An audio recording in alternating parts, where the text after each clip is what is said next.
Hello everybody, I hope you're all doing well. We're going to be looking at question number 3 now on the 2006 10th grade written contest, the Galois. So, what does question 3 have to say? Well, hopefully you already know because you may have taken a look at this one. But I'm looking at it for the first time. In the diagram, a line is drawn through the points 0, 16, and 8, and 0. Alright, so I have enough information to figure out the equation of this line. Determines down here. Point P is chosen in the first quadrant on the line through A and B. Okay, so we don't know. It's some point chosen. Okay.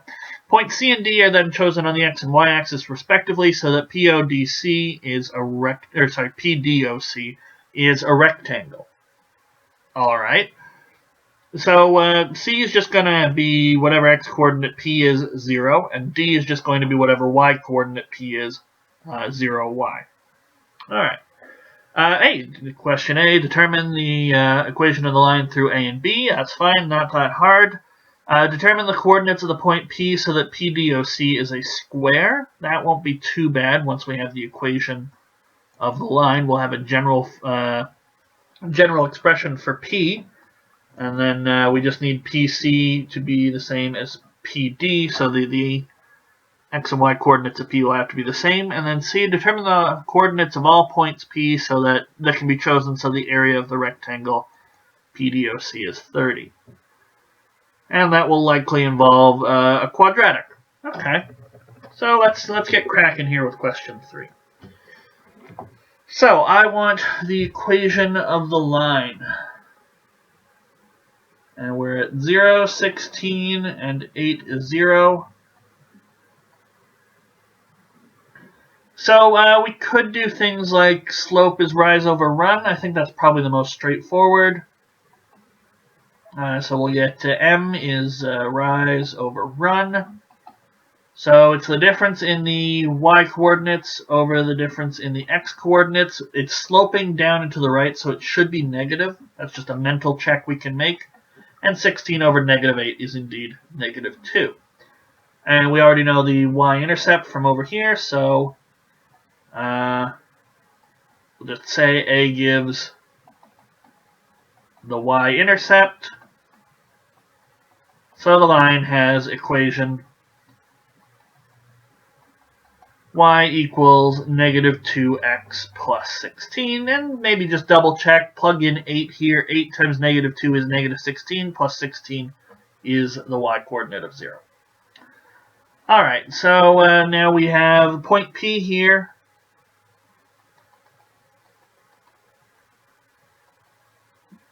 So we're going to get right angles here. This is not hard. They even tell us it's a rectangle.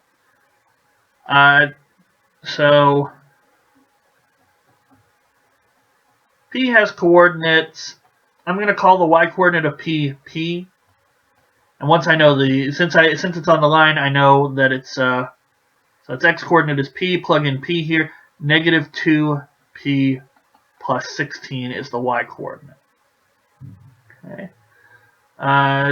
To make PDOC, O is the origin, a square,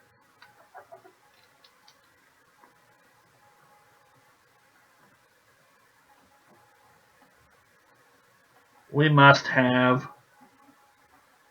PD equal PC.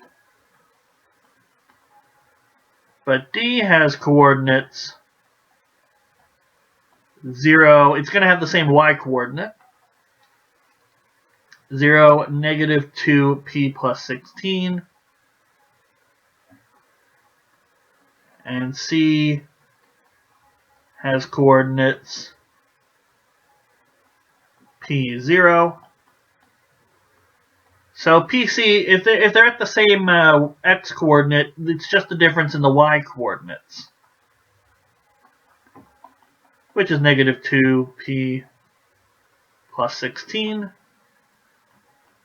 And you can explain that it's going to be the difference in y coordinates and difference in x coordinates, but I'd say it's pretty clear.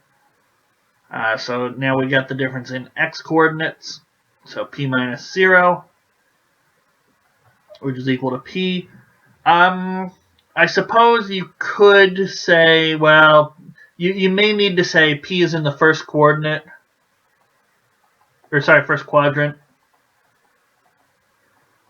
So P is greater than 0 and negative 2P plus 16 is greater than 0, because technically these should be absolute values. So I would, yeah, I guess,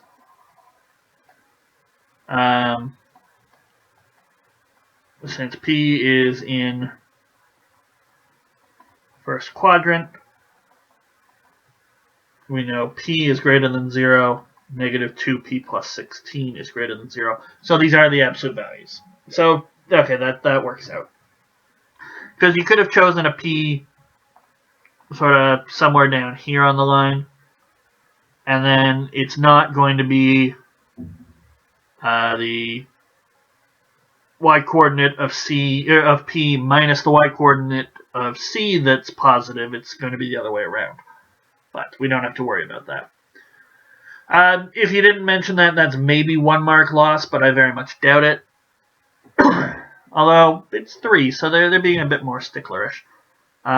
So we need PC to be equal to PD, so we need P to be equal to negative 2P plus 16. So 3P is equal to 16. P is 16 over 3. We wanted the coordinates, the full coordinates, right? Determine the coordinates of point P.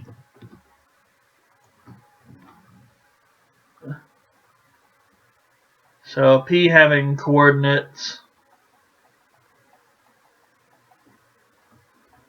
it'll be 16 over 3, and then it'll have to be the exact same thing, 16 over 3 as well.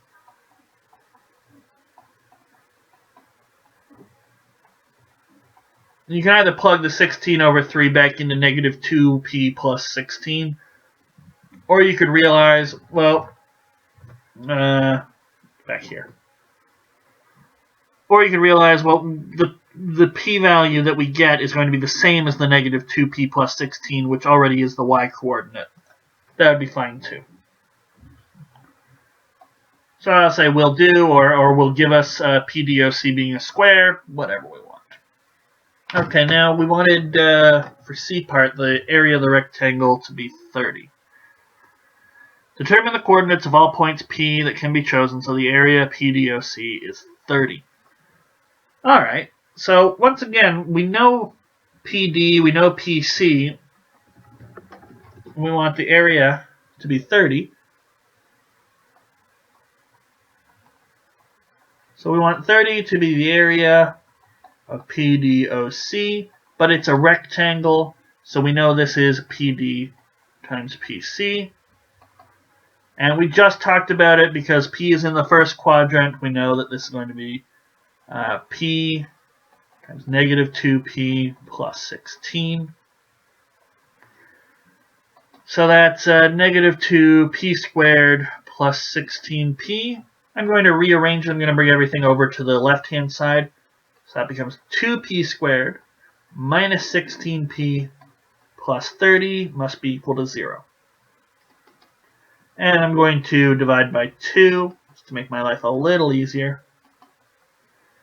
Alright, so we just need to solve this quadratic, and you can either factor it, 2 numbers that multiply to 15 add to 8, 3 and 5, but we want them to be negative. That would be fine. You could also quadratic formula, that's perfectly acceptable as well. So P equals 3, P equals 5 will do. Now, just making a mental note, we may want to double check that these actually give p-values that are still in the first quadrant. It'll be fine because the x-coordinates are between 0 and 8, but you may want to make a note of that yes, both of these still are in the first quadrant. And you can do that by, by plugging in and getting the coordinates of P. So this one gives us 3 negative 2 times 3 plus 16, so that's negative 6 plus 16, so that's 10. And this one here gives us 5. And I guess it'll have to be 6, won't it? But negative 2 times 5 is negative 10 plus 16. Yeah, that's 6. And both of them are fine. So both are still in the first quadrant. Just a little thing that we might want to double check.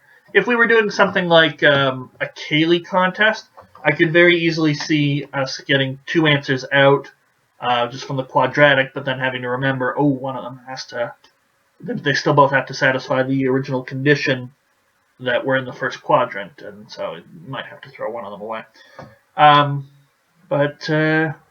Yeah, everything worked out here. 3, 10, 5, 6.